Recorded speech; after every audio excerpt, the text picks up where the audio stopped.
All right, folks, week 11 is almost in the books. What an exciting day of football that was. And we still have an enormous game tonight. We've got the Lions and the Eagles, two of the best teams in the NFC going at it. So that'll be exciting to watch that. But kind of a strange day here. And I'm going to start with the Chiefs losing in Denver. And the Chiefs are absolutely in trouble right now. They are going to be fighting for their playoff lives the rest of the way. They've got 7 games left. I think they have to go a minimum of 5-2 to have a chance here. Now, the good news for the Chiefs with the remaining schedule is that all of their tough games remaining are really at home. If you look at their schedule, they have Indianapolis, the Texans, the Chargers all at home. They get the Broncos at home one more time, and then they have the Raiders, Titans, and Cowboys who aren't very good. So you figure they got three other easier games are on the road, but then their tougher games are at home. So the schedule does kind of align favorably for them a little bit, but they are definitely in trouble, and I think they are going to be fighting the rest of the way to have a chance at the playoffs. But that was a really strange game, and if I look back at this game, there were only 121 total rushing yards in this entire game, and there were 20 total penalties.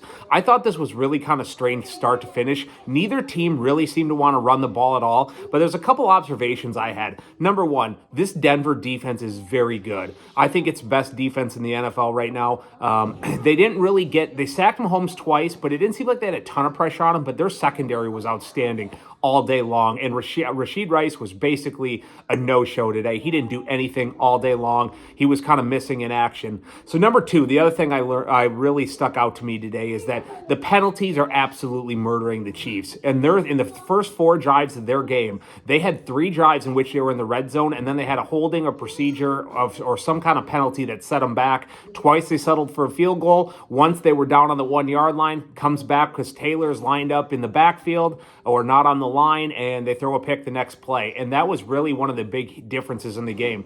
The other thing is, I think the Broncos are really good on special teams. They had a blocked extra point today, and they had a punt return for 64 yards and another one for 24 yards. I thought those couple things were really the difference in today's game. And I don't know where the Chiefs need to go from here, but they've got a lot of things to figure out if they want to have any shot at making the playoffs. And on the Broncos side of things, it's really between them and the Patriots for the 1 seed, which is going to be enormous. I think the Patriots have a slightly easier schedule. They both have the Bills coming up, but it'll be interesting to see who gets that 1 seed in the AFC.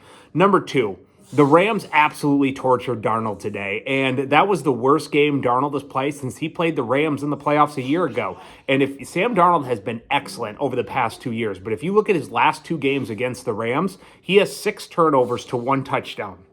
And 5 of those turnovers are interceptions. He threw 4 picks today, and that was a really bad performance by him. And I don't think it's really a sign of a larger thing, but he really hates playing this team, and they still got 1 more game in Seattle against the Rams, so we'll see if he can kind of figure some of this out.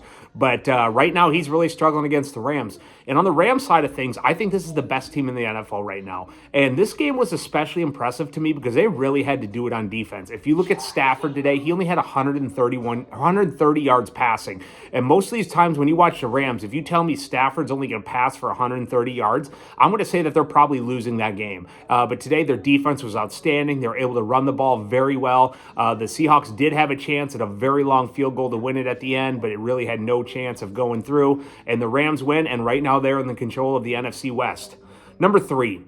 The Chargers got absolutely housed today by the Jaguars, 35-6. And boy, did I have this game wrong. I took the Chargers -3. I thought they were going to win this game, and they got absolutely destroyed. And if you look at the Chargers right now, I think this is the one team that's in the playoffs currently today that's probably going to fall out. If you look at the Chargers offensive line, without their 2 starting tackles, Alt, and then the right tackle, the name's escaping me here, but they are horrible. They gave up 3 sacks, but it felt like Justin Herbert was kind of getting hit every single play. And Herbert today had only 92 yards of passing, and they only had 192 yards of total offense against a Jags team that gave up 30 points to Davis Mills a week ago. And I just don't know with their offensive line injuries if they can really protect Herbert long enough to really give him a chance in any of these games. So they're the one team that I look for to really have a tough ending to the season, but we'll see how they progress going out throughout the year.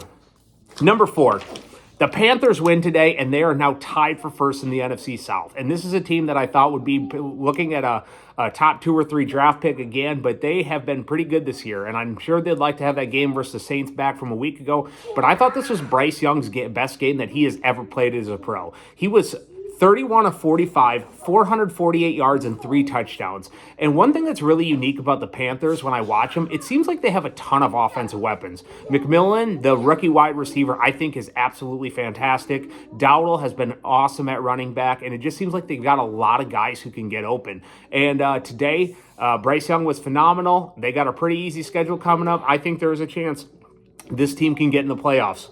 And number 5, I am officially worried about J.J. McCarthy. I know he had a good drive to end the game there, even though the Bears came back, but he was absolutely horrible through most of this game. And he had 50% completion passing, 150 yards and 2 picks. And one of those picks was the worst pick I've seen in the entire day. It wasn't even close to wide receiver. I just don't know what happened there. And I think the Vikings, like I said earlier this week, they've really got to be looking at J.J. McCarthy thinking, you've got to pick it up here, else we're going to be looking at a quarterback here in this upcoming draft. So that's what I saw in Week 11, a huge game in the NFC tonight, and we'll talk to everyone later this week.